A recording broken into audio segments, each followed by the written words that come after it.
Hey guys, it's Jonathan. I was not going to make a video today, at least not at this point, but I had an idea that I just really wanted to make a video about. I apologize for my appearance. I did not shave and I'm in a t-shirt. I was out playing baseball on the front yard with my family tonight, and that was pretty cool because it's finally spring and it's warm and it was great to be outside.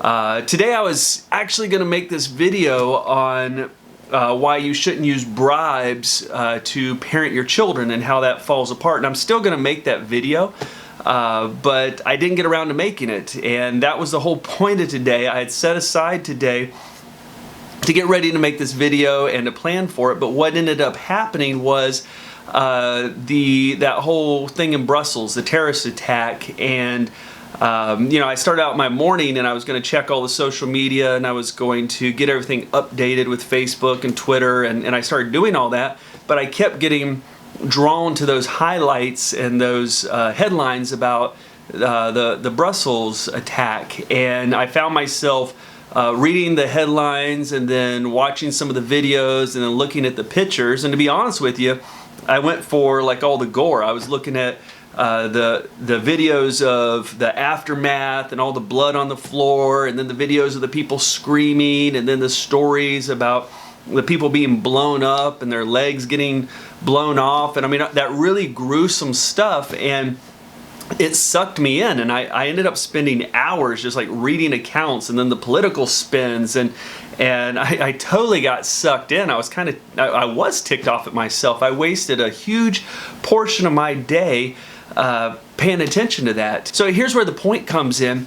I see this kind of stuff happen with adults all the time, but I don't think a lot of parents realize how much this happens with kids. I see kids all the time. They come into my office. What I find is that there's a lot of these kids who are being completely traumatized by what they're watching online. And I don't think parents realize it. I mean, we're all watching out, you know, don't let your kids watch porn, make sure they're not being cyberbullied, and we have those kind of talks with them. But parents don't realize that these kids are looking at these horrific things online. They're looking at people's heads getting cut off. They're looking at extreme violent situations, and it is so easy to see that stuff. It's on YouTube. It's on all these kind of clandestine websites that you can easily look up, and kids are looking at it. Kids and teenagers. And see, the thing is, you know, as adults, that's pretty heavy stuff, you know, when we watch it, and it's extreme. But for kids, I mean, their brains are still being formed, and they're seeing things that no kid should have to look at, and it really messes with their brain. I mean, this is a time when their brain is being wired. This is a time when their brain is developing and forming, and they're seeing these very, very traumatic things, and they're being traumatized. And not only that, I mean, as their brains are developing, they're forming this view of the world as a very scary, dangerous, unhealthy, extreme place. And that stuff sticks with them. I truly believe that's where a lot of the anxiety epidemic is coming from in all of these young adults and teenagers. They are being exposed to this most extreme view of the world possible. They're seeing this extreme stuff every day and every day. See, our brains are wired to protect us from the most extreme, the worst case scenario. We see that thing happen and we fixate on it until we understand it and we learn how to protect ourselves from it. But what they're exposing themselves to is not realistic.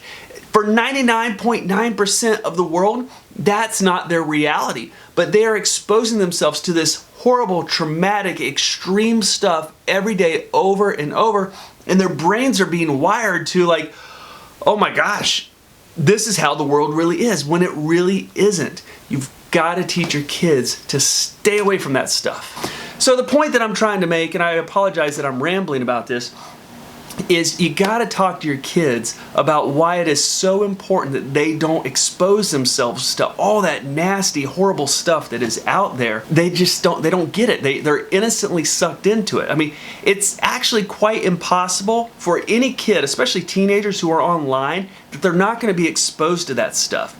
And if you think that you can monitor and you can control it and you can completely protect them from it, you're mistaken. That's not going to happen. They have to know what the choice is, and that they have to make the choice to not expose themselves to that kind of stuff, along with all the other stuff, you know, the things that can expose them to cyberbullying or the pornography and all that kind of stuff. But they've got to know, and they got to know why. Because that is your best line of defense as a parent, is taking the time to lovingly explain to your children why that stuff is going to mess them up and why they got to stay away from it. So hey, that's the point I wanted to make. I really appreciate you guys listening to these videos. I love the feedback that I'm getting. Just trying to help out. So you guys take care. You have a good night, and check back later and I'll show you that video. It's going to be good stuff on all about bribes and parenting.